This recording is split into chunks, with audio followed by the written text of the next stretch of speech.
El recibimiento del Hijo Pródigo.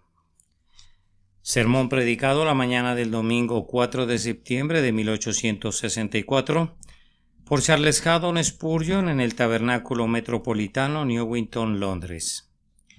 Y levantándose vino a su padre, y cuando aún estaba lejos lo vio su padre, y fue movido a misericordia, y corrió y se echó sobre su cuello y le besó. Lucas capítulo 15 y versículo 20. Allá está él. Su condición es tan miserable como la miseria misma. Se encuentra tan inmundo como sus colegas los puercos, aunque éstos podrían satisfacerle con las algarrobas, mientras que él no podía hacerlo. Le cubren solamente unos cuantos andrajos y su porte exterior es la viva imagen de su condición interior. Está desacreditado a los ojos de los buenos y los virtuosos le recuerdan con indignación. Siente algunos deseos de regresar a la casa de su padre, pero estos deseos no son suficientes para alterar su condición. Los meros deseos no han desprendido su inmundicia, ni siquiera han remendado sus ropas andrajosas.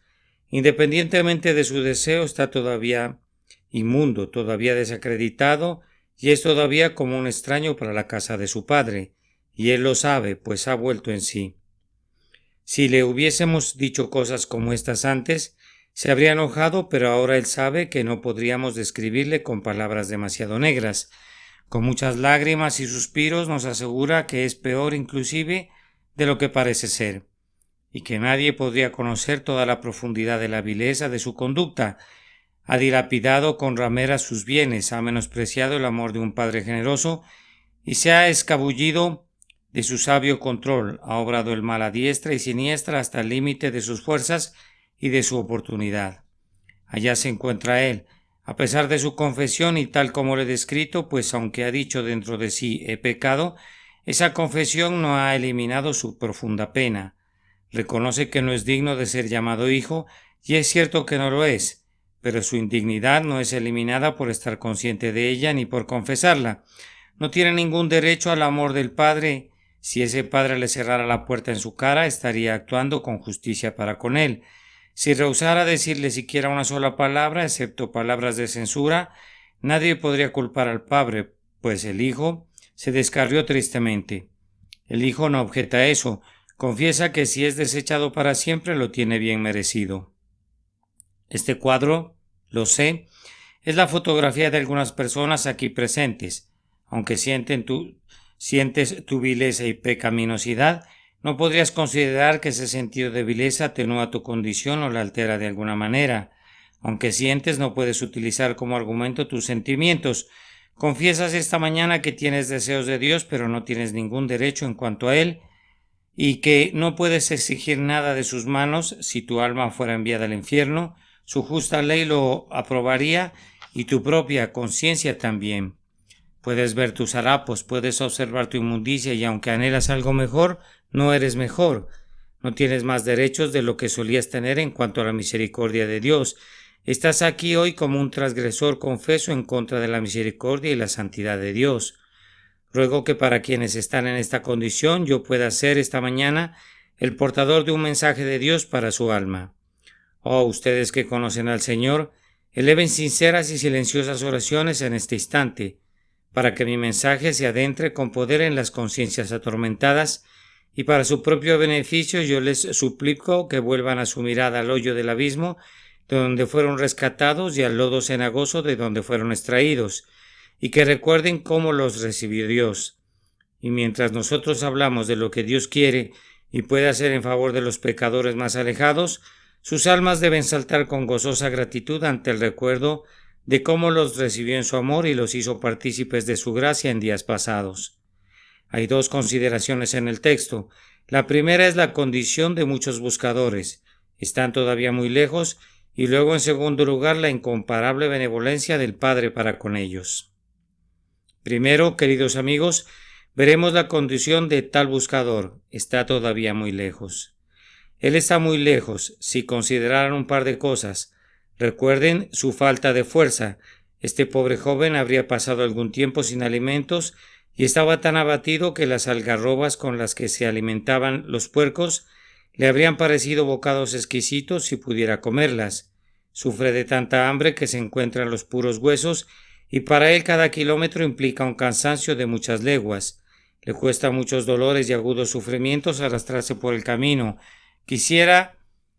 Siquiera se trate de una pulgada.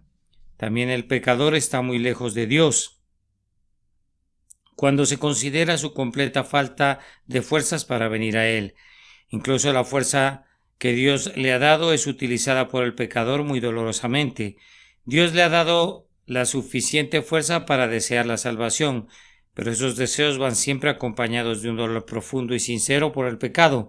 El punto al que ha llegado le ha consumido todo su poder y lo único que puede hacer es postrarse delante de Jesús y decir: «Oh, no tengo fuerzas para esto, mi fortaleza es postrarme a tus pies».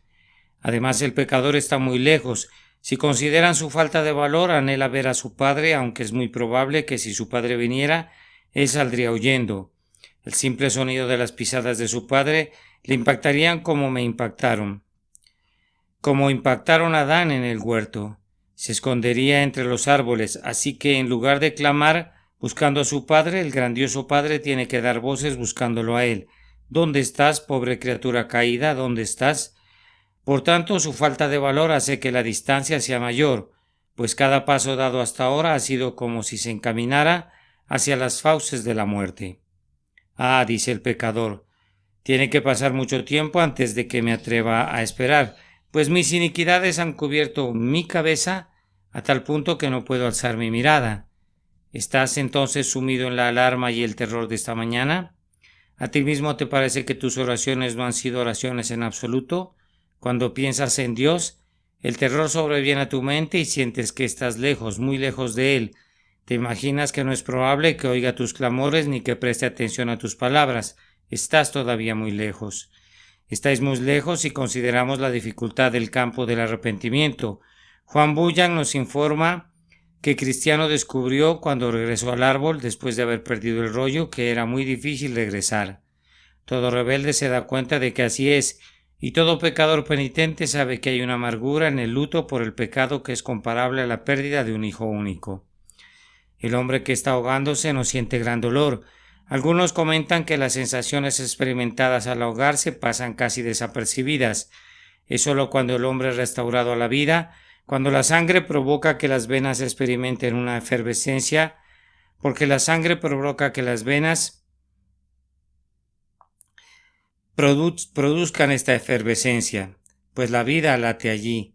Cuando los nervios se sensibilizan una vez más, es entonces, según se nos informa, que todo el cuerpo se cubre de muchas agonías, pero en todo caso son las agonías de la vida, y de igual manera el pobre penitente siente que la meta está a una gran distancia, pues si tuviera que sentir como siente ahora, incluso durante un solo mes, sería demasiado tiempo, y si tuviera que viajar muchas millas, igual que viaja ahora, tan dolorosamente y con unos pies tan sangrantes, en verdad sería una gran distancia.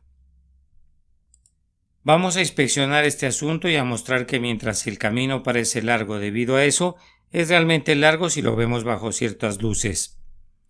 Hay muchos pecadores en proceso de búsqueda, que están muy lejos en su vida. Me parece que veo al hombre ahora y que lo oigo lamentarse así: «He abandonado mi ebriedad. Ya no podría sentarme donde solía hacerlo durante horas. Doy gracias a Dios porque ya no seré visto tambaleándome a lo largo de las calles, pues detesto ese vicio rastrero. He renunciado a quebrantar el día domingo y ahora me encuentran en la casa del Señor. Y me he esforzado por renunciar al hábito de jurar hasta donde me ha sido posible, pero todavía estoy muy lejos. No siento que pueda asirme todavía de Cristo, pues no puedo dominar mis propias pasiones. Me encontré con un antiguo compañero esta semana y apenas iniciada su conversación descubrí que el hombre viejo estaba en mí y las viejas concupiscencias desfilaron de nuevo ante mi rostro. Vamos, amigo, el otro día un juramento vino a tocar a la puerta. Yo pensé que había superado aquello, pero no fue así, me encuentro muy lejos. Cuando leo cómo son los santos y cuando observo cómo son los verdaderos cristianos, en verdad siento que mi conducta es tan inconsistente y está tan lejos de lo que debería ser que me encuentro muy lejos. Ah, querido amigo, lo estás, y si tuvieras que venir a Dios por la vía de tu propia justicia no llegarías a Él nunca, pues Él no puede ser encontrado así. Cristo Jesús es el camino. Él es el sendero seguro, correcto y perfecto hacia Dios. Quien ve a Jesús ha visto al Padre, pero quien se mira a sí mismo solo verá la desesperación. El camino al cielo por el monte Sinaí es intransitable para el hombre mortal, mas el Calvario conduce a la gloria. Los pasajeros secretos de las escaleras están en las heridas de Jesús. Además, sientes que estás muy lejos en lo tocante al conocimiento. Vamos, dices.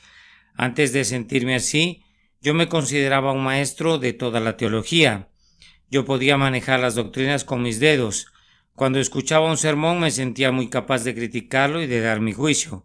Ahora veo que mi juicio era casi tan valioso como la crítica de un ciego sobre un cuadro, pues estaba desprovisto de la vista espiritual. Ahora siento que soy un necio. Sé lo que significa el pecado, pero solo en cierto grado. Incluso ahora siento que no estoy consciente de la atrocidad de la culpa humana. He escuchado la doctrina de la expiación de Cristo y doy gracias a Dios porque la conozco en alguna medida, pero confieso que no comprendo plenamente la excelencia y la gloria del sacrificio sustitutivo ofrecido por Cristo. El pecador confiesa ahora que en lugar de entender la Escritura se da cuenta de que necesita ir a la escuela como un niño para aprender el ABC de la misma. Oh caballero, dice él, estoy muy lejos de Dios, pues soy tan ignorante y tan necio que me parezco a una bestia cuando pienso en las cosas profundas de Dios. Ah, pobre alma, pobre joven hermano descarriado, no me sorprende que te dé la impresión de que así es, pues la ignorancia del hombre carnal es tremenda, en verdad, y únicamente Dios puede darte la luz. Pero Él puede dártela en un instante y la distancia entre tú y Él, en razón de la ignorancia, puede ser salvada de inmediato y tú serías capaz de comprender incluso hoy, con todos los santos, cuál sea la profundidad y la altura de conocer el amor de Cristo, que excede a todo conocimiento. Muchos buscadores sinceros están a muy lejos en otro punto y me refiero a su arrepentimiento. Ay, dice el buscador, no puedo arrepentirme como debería hacerlo. Que pudiera yo sentir el quebrantamiento de corazón del que he oído y que he visto en otras personas, que no daría por los suspiros penitenciales. Cuán agradecido estaría si mi cabeza se hiciese aguas y mis ojos fuentes de lágrimas. Si pudiera siquiera sentir que soy tan humilde como el pobre publicano, y que pudiera estar sin alzar los ojos al cielo y golpearme el pecho y decir, Dios, sé propicio a mí, pecador. Pero ay, he sido un oyente de la palabra durante años, y todo el progreso que he logrado es tan insignificante que aunque sé que el Evangelio es verdadero, no lo siento.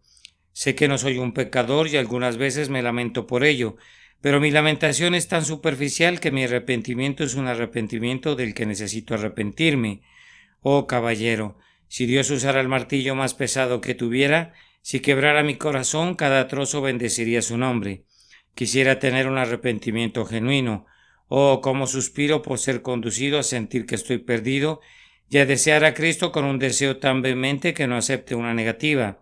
Pero en este punto mi corazón parece ser duro como acero endurecido por el infierno y frío como un témpano de hielo, pues no quiere someterse y no puede hacerlo, aunque sea cortejado por el amor divino. El propio diamante podría deshacerse en líquidos torrentes, pero mi alma no cede ante nada. Señor, quebrántala, Señor, quebrántala. Ah, pobre corazón, veo que estás muy lejos, pero ¿sabes que si mi Señor se te apareciera esta mañana y te dijera, con amor eterno te he amado, tu corazón se quebrantaría en un instante? La ley y los terrores no hacen sino endurecer, todo el tiempo trabajan solos, pero un sentido del perdón, comprado con sangre, puede disolver al corazón de piedra. Por lejos que estés, si el Señor te perdona cuando todavía estás endurecido y estás consciente de poseer un corazón empedernido, ¿no caerás entonces a sus pies y ensalzarás ese grandioso amor con el que te ha amado, incluso cuando estabas muerto en delitos y pecados? Sí, pero me parece que oigo a alguien que dice, hay otro punto en el que siento que estoy muy lejos, pues tengo muy poca o ninguna fe. He oído predicadores sobre la fe cada día domingo. Sé lo que es, creo que lo sé, pero no puedo alcanzarla. Yo sé que si me arrojo enteramente sobre Cristo seré salvado. Entiendo muy bien que Él no me pide nada, ni deseos, ni actos, ni sentimientos. Yo sé que Cristo está dispuesto a recibir al peor pecador que esté todavía fuera del infierno. Si ese pecador solo viene y simplemente confía en Él, yo he intentado hacerlo. Algunas veces he pensado que tenía fe, pero cuando he mirado de nuevo a mis pecados he dudado tan espantosamente que percibo que no tengo ninguna fe en absoluto. Hay momentos de sol reluciente en mi vida cuando pienso que puedo decir: mi fe está edificada nada menos que sobre la sangre y la justicia de Jesús. Pero cuando siento que mis corrupciones se levantan dentro de mí, oigo una voz que dice: Sansón, los filisteos contra ti. Y al instante descubro mi propia debilidad. No tengo la fe que necesito, estoy muy alejado de ella y temo que nunca la poseeré. Sí, hermanos míos, yo percibo la dificultad de ustedes, pues yo mismo he sentido esa pena. Pero, oh mi Señor, ¿qué es el dador de la fe? ¿Qué es exaltado en lo alto para dar arrepentimiento y remisión de pecados? Puede darles la fe que tanto desean, y esta mañana puede haber que reposen con una confianza perfecta en la obra que Él ha realizado para ustedes. Resumiendo todo en una palabra, el pecador verdaderamente penitente siente que Él está aún muy lejos en todo. No hay ni un solo punto sobre el que puedas hablar con Él que no lo lleve a confesar su deficiencia. Comienza a ponerlo en las alabanzas del santuario y clama: ¡ay! Puedo decirte que antes de ser pesado sería hallado falto. Ponlo a prueba y se rehusará. No, comenta, no puedo soportar ningún tipo de prueba. Todo profano e inmundo, no soy nada más que pecado. Mira cuán bien ha descrito mi maestro tu caso en esta parábola.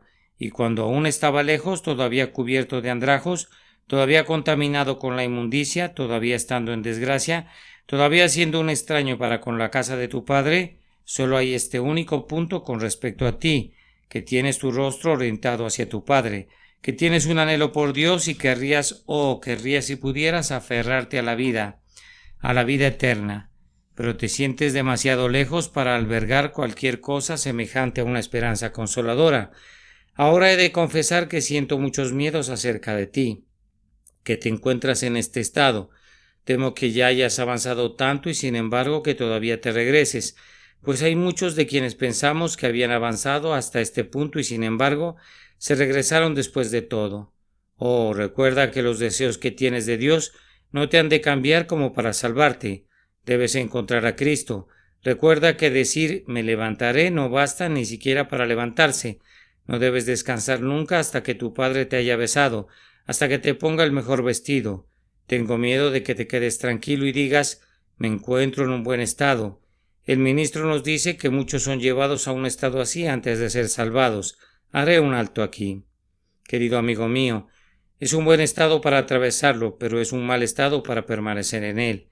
Te ruego que nunca te contentes con un sentido de pecado, que nunca estés satisfecho con saber meramente que no eres lo que deberías ser.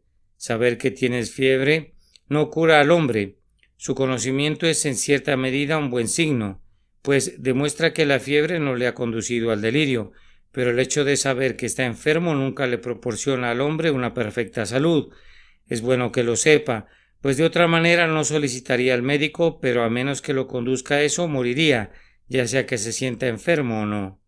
Una mera conciencia de que tienes hambre mientras los jornaleros de tu padre tienen suficiente pan y todavía les sobra, no calmará tu hambre, pues necesitas más que eso. Tú estás todavía muy lejos y te ruego que recuerdes cuál es el peligro, para que no te quedes allí ni pierdas la sensibilidad que ya posees. Tal vez te sobrevenga la desesperación. Algunos se han suicidado bajo un sentido de la grandísima distancia de Dios en la que están, porque no se atrevieron a mirar al Salvador. Elevaremos nuestras preces a Dios para que la segunda parte de nuestro texto sea una realidad para ustedes, y que tanto la rebeldía como la desesperación puedan prevenirse por la pronta venida de Dios revestido con las ropas de la gracia, para reunirse con su alma culpable y para proporcionarles gozo y paz por medio de la fe. En segundo lugar, que el Maestro nos ayude, tenemos que considerar la incomparable benevolencia del Padre Celestial. Debemos hacer una reflexión sobre cada una de estas palabras. Ante todo, tenemos aquí una observación divina. Y cuando aún estaba lejos, lo vio su Padre. Es verdad que Él siempre le ha visto.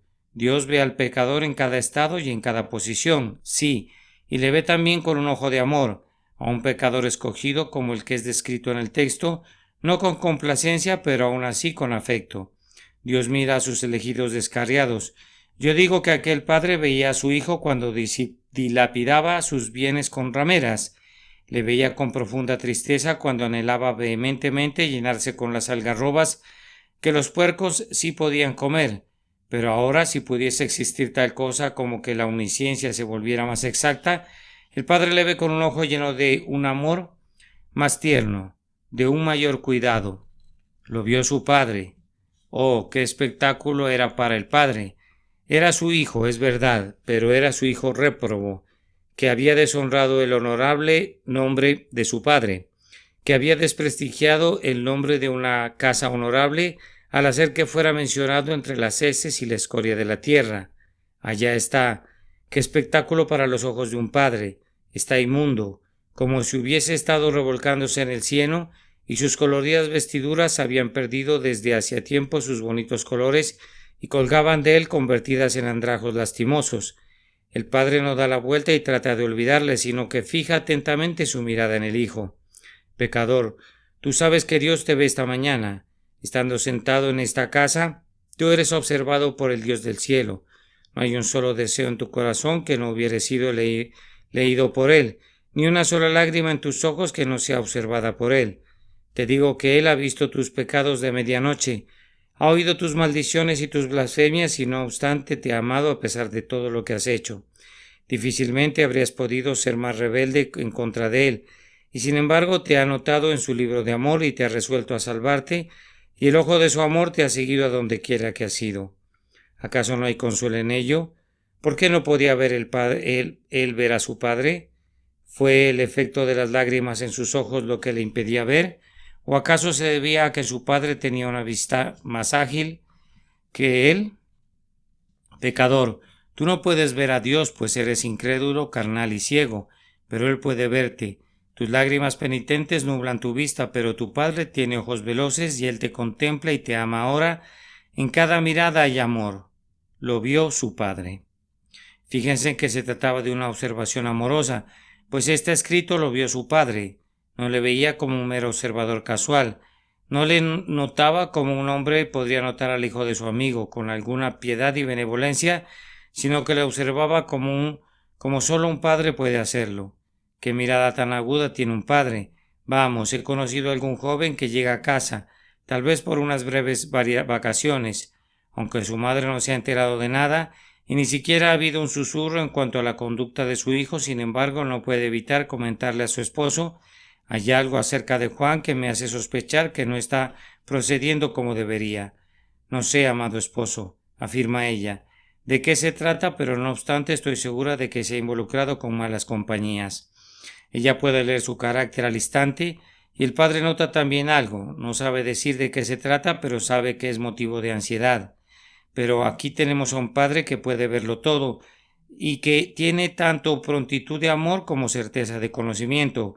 Por eso puede ver cada mancha y cada raspón y anotar cada herida putrefacta.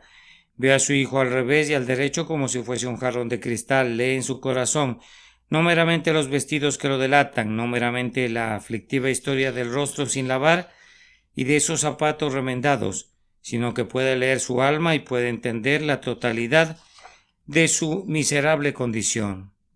Oh, pobre pecador, no hay ninguna necesidad de que le des información alguna a tu Dios, pues Él ya lo sabe todo. No necesitas escoger tus palabras en oración para plantear tu caso llana y perspicazmente, pues Dios puede verlo, y todo lo que tienes que hacer es descubrir tus heridas, tus raspones y tus llagas putrefactas y decir: Padre mío, tú lo ves todo, tú lees mi negra historia en un instante. Padre mío, ten piedad de mí. El siguiente pensamiento que hemos de considerar debidamente es la compasión divina. Lo vio su Padre y fue movido a misericordia. ¿Acaso la palabra compasión no significa sufrir con o sufrimiento que acompaña? ¿Qué es la compasión entonces sino ponerte en el lugar del que sufre y sentir su dolor? Si me permiten decirlo, el Padre se introdujo en los andrajos del Hijo y entonces sintió tanta piedad por él como la que ese pobre hijo andrajoso podría haber sentido por sí mismo. Yo no sé cómo generar su compasión esta mañana, excepto suponiendo que se trata del propio caso de ustedes. Voy a suponer, Padre, que se trata de un hijo tuyo. Yo vi no hace muchas horas a un joven que trajo a mi mente al hijo pródigo de este caso. Su rostro estaba marcado con innumerables líneas de pecado y desgracia. Su cuerpo estaba enflaquecido y en los puros huesos. Sus vestidos correspondían a una talla mucho mayor y su apariencia general era el propio espejo de la calamidad. Llamó a mi puerta. Yo conocía su caso, no puedo hacerle daño si cuento esto. Había deshonrado a su familia, no una ni dos veces, sino muchas veces. Al final sacó el dinero que tenía en el negocio de una respetable familia. Vino a Londres con 400 libras esterlinas y en unas 5 semanas lo gastó todo. Y sin un solo centavo con el que ayudarse, a menudo carece de alimento y me temo que con frecuencia se ha arrastrado por los parques en la noche para dormir y así ha traído dolores y aflicciones a sus huesos que permanecerán allí hasta que muera. Vaga por las calles durante el día como un vagamundo y un réprobo. Yo le he escrito a sus amigos y el caso ha sido presentado reiteradamente a la atención de ellos, pero no quieren reconocerle, y considerando su conducta vergonzosa no me sorprende en lo absoluto. Ya no tiene padre ni madre. Si le ayudaran más allá del mero alimento y alojamiento, hasta donde podríamos juzgar, sería un dinero tirado a la calle. No parece que, como está tan establecido en la maldad, si le ayudaran harían lo mismo de nuevo. Sin embargo, solo deseo ver que pueda tener una oportunidad más por lo menos, y la tendría sin duda. Si su padre viviera todavía, pero los demás sienten que las fuentes de su amor están bloqueadas. Al pensar en él no puedo dejar de pensar que si fuera un hijo mío y yo fuera su padre y lo viera venir en tal condición a mi puerta, independientemente del crimen que hubiere cometido, yo me echaría a su cuello y le besaría. El peor pecado no podría apagar para siempre las chispas del amor paternal. Yo podría condenar el pecado en los términos más punzantes y más severos. Podría lamentar que hubiere nacido jamás y clamar con David: Hijo mío, Absalón, hijo mío, Absalón, ¿quién me diera que muriera yo en lugar de ti? Pero no podría correrlo de mi casa, ni rehusar llamarlo mi hijo. Es mi hijo y será mi hijo hasta que muera. Tú sientes precisamente ahora que si fuera tu hijo harías lo mismo. Así es como se siente Dios para contigo, su elegido, su hijo arrepentido. Tú eres su hijo. Así lo espero, confío que así sea.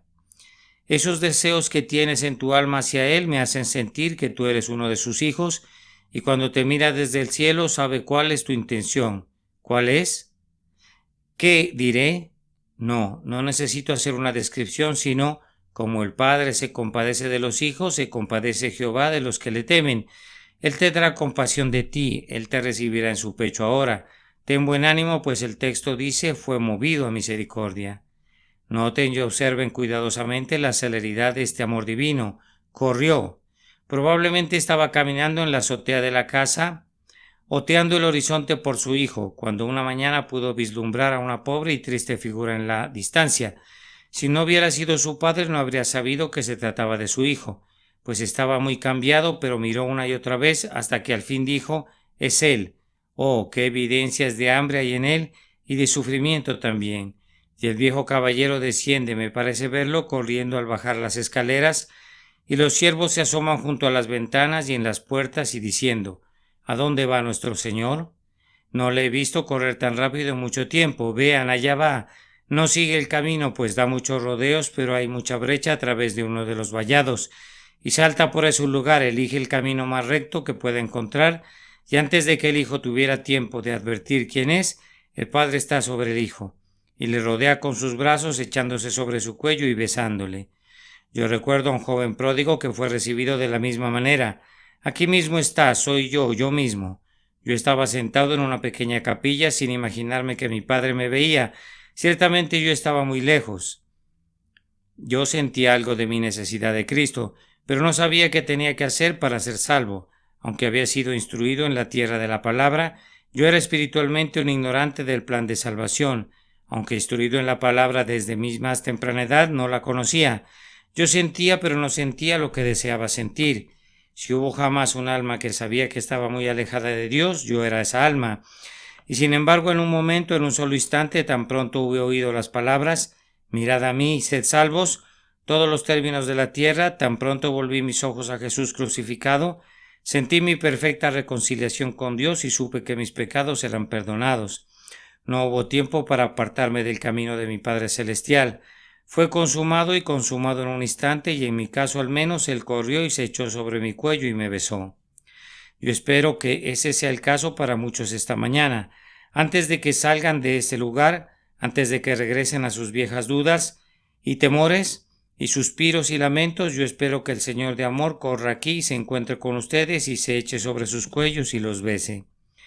Después de haber considerado de esta manera la observación, la compasión y la ligereza, no se olviden de la cercanía.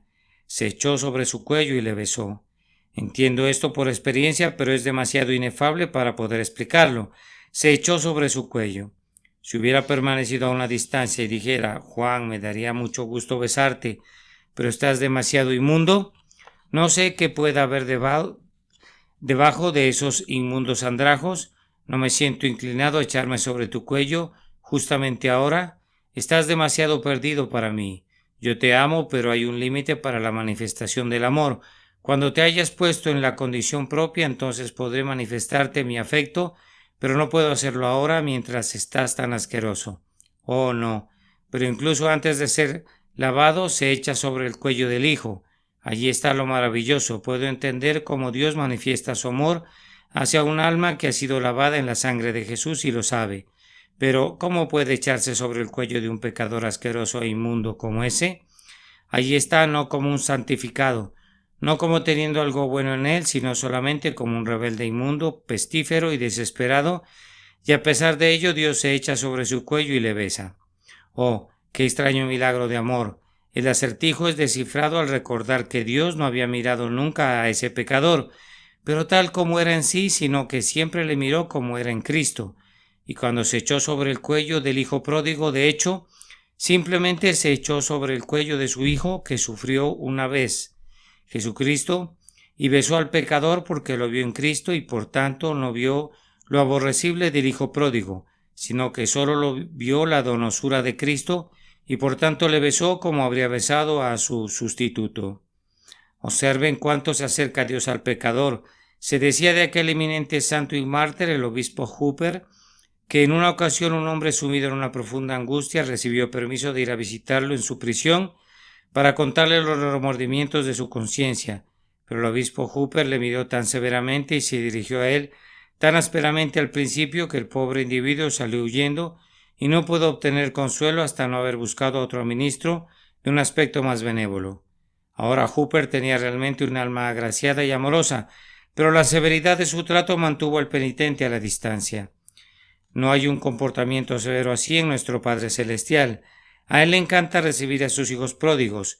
Cuando se aparece no dice al pecador: aléjate, guarda tu distancia, sino que se echa sobre su cuello y le besa.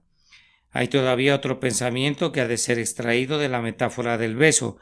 No debemos pasar por alto eso sin hundir nuestra copa en la miel. Besando a su hijo, el padre reconoce la relación. Dijo con énfasis: tú eres mi hijo, y el pródigo fue estrechado en el pecho de su padre y reconocido como hijo de una vez por todas. Además, ese beso fue el sello del perdón. No le habría besado si hubiera estado enojado con él. Le perdonó y le perdonó todo. Hubo además algo más que un perdón, hubo aceptación. Te recibo de nuevo en mi corazón, como si fueras digno de todo lo que le doy a tu hermano mayor, y por tanto te beso. Ciertamente este fue también un beso de deleite, como si se agradara en él, deleitándose en él, recreando sus ojos con la vista de él y sintiéndose más feliz de verle a él que de ver a todos sus campos y sus becerros gordos y todos los tesoros que poseía. Su deleite consistía en ver a este pobre hijo restaurado. En verdad, todo eso está resumido en un beso. Y si esta mañana su padre, sale para encontrarse con penitentes que se lamentan, en un instante les mostrará que ustedes son sus hijos y ustedes dirán: Abba, Padre. De camino de regreso a su propia casa, sentirán que su pecado es perdonado por completo, que cada partícula de él es echado tras la espalda de Jehová. Sentirán hoy que son aceptados al mirar su fe en Cristo. Verán que Dios los acepta porque Cristo, su sustituto, es digno del amor de Dios y del deleite de Dios. Es más, yo confío que esta misma mañana ustedes se deleitarán en Dios, porque Dios mismo se deleita en ustedes y le oirán susurrar en su oído: serás llamada Jepsiba, porque el amor de Jehová estará en ti. Yo quisiera poder escribir un texto como este como debería ser. Se requiere de un corazón tierno y compasivo. Se necesita de un hombre que sea el alma misma de la ternura para explicar los tiernos matices de un versículo como este. Pero, aunque no pueda describirlo, espero que ustedes lo sientan, y eso es mejor que una descripción. Yo no vengo aquí para pintar la escena, excepto para hacer el pincel en la mano de Dios, para que lo pinte en sus corazones. Algunos de ustedes pueden decir, yo no necesito descripciones, lo he sentido, yo acudí a Cristo y le conté mi caso, y le rogué que se encontrara conmigo. Ahora creo en Él y he seguido mi camino regocijándome en Él. Solo diremos estas palabras y habremos concluido. En resumen, uno podría notar que este pecador, aunque estaba muy lejos, no fue recibido a un perdón pleno y adopción y aceptación mediante un proceso gradual, sino que fue recibido de inmediato. No se le permitió entrar primero a dependencias accesorias de la casa, y posteriormente se le permitió venir algunas veces y comer con los siervos en la cocina, y luego se le permitió sentarse al fondo de la mesa para que gradualmente se fuera acercando. No, el Padre se echó sobre su cuello y le besó desde el primer momento. Se aproxima tanto a Dios desde el principio como lo hará siempre. Así pudiera ser que un alma salva no goce ni conozca mucho, pero está tan cerca de Dios y es tan querida para Él desde el primer momento que cree como siempre lo será, un verdadero heredero de todas las cosas en Cristo, y de manera tan cierta como lo será cuando se remonte al cielo para ser glorificado y ser semejante a su Señor. Oh, qué portento es este, recién salido de su chiquero y sin embargo de inmediato en el seno de su padre, acababa de estar con los cerdos y sus gruñidos todavía retumbaban en sus oídos, y ahora oye las palabras amorosas de un padre. Solo unos cuantos días atrás estaba llevándose a las algarrobas a la boca, y ahora son los labios de un padre los que están en sus labios. ¡Qué cambio y todo en un instante! Yo afirmo que no hay un proceso gradual en esto, sino que el asunto es llevado a cabo de inmediato. En un instante viene a su padre viene a él y está en los brazos de su padre. Observen además que así como no hubo un recibimiento gradual, no hubo tampoco un recibimiento parcial. No fue perdonado con condiciones, no fue recibido en el corazón de su padre con la condición de que hiciera tal y tal cosa. No hubo ningún condicional sí y ningún pero.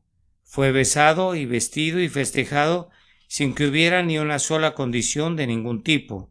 No se hicieron preguntas. Su padre había echado tras su espalda las ofensas del hijo en un instante y fue recibido sin una censura o un regaño. No fue un recibimiento parcial. No fue recibido para algunas cosas y rechazado para otras. Por ejemplo, no se le permitió que se llamara hijo, pero que se considerara un inferior. No, lleva puesto el mejor vestido, tiene el anillo en su dedo, tiene los zapatos en sus pies, participa en la comida del becerro gordo, y de igual manera el pecador no es recibido en un hogar de segunda categoría, sino que es llevado a la plena posición de un hijo de Dios. No es un recibimiento gradual y ni siquiera parcial. Y además, no es un recibimiento temporal. Su padre no le besó para sacarlo luego por la puerta de atrás. No le recibió durante un tiempo para decirle posteriormente prosigue tu camino. He tenido compasión de ti, ahora tienes un nuevo principio, vete al país lejano y enmienda tus caminos. No, sino que el padre le diría lo que ya le había dicho al hermano mayor. Hijo, tú siempre estás conmigo, y todas mis cosas son tuyas. En la parábola, los bienes no podían serle restaurados, pues había derrochado su parte, pero en la misma verdad y de hecho. Dios equipará al hombre que viene a la hora 11 con el que vino a la primera hora del día. Da a cada hombre el denario y da al hijo más descarriado los mismos privilegios y al final la misma herencia que da a los suyos que han estado todos estos años con él y que no han transgredido sus mandamientos. Hay un pasaje muy notable en uno de los profetas en el que él dice, Ecrón será como el Jebuseo, queriendo decir que el filisteo al ser convertido será tratado tal como los habitantes originales de Jerusalén, que las ramas del olivo que fueron injertadas tienen los mismos privilegios que las ramas originales. Cuando Dios toma a los hombres que son herederos de ira y los convierte en herederos de la gracia, tienen justo tantos privilegios desde el principio como si hubiesen sido herederos de la gracia durante 20 años, porque a los ojos de Dios siempre fueron herederos de la gracia y desde toda la eternidad Él vio a sus hijos más descarriados. No cuando estaban caídos en Adán, cuando el pecado y la ruina cubrían todo, sino como estarán en otro día, más hermosos que el rayo meridiano del sol. Oh, quiera Dios en su infinita misericordia traer a casa a algunos de sus amados hijos en este día, y Él recibirá la alabanza, mundo sin fin. Amén. El recibimiento del Hijo Pródigo. Sermón predicado la mañana del domingo 4 de septiembre de 1864 por el reverendo Charles Haddon Spurgeon en el Tabernáculo Metropolitano, Newington, Londres. Y levantándose vino a su padre, y cuando aún estaba lejos lo vio su padre, y fue movido a misericordia, y corrió y se echó sobre su cuello y le besó. Lucas capítulo 15 y versículo 20.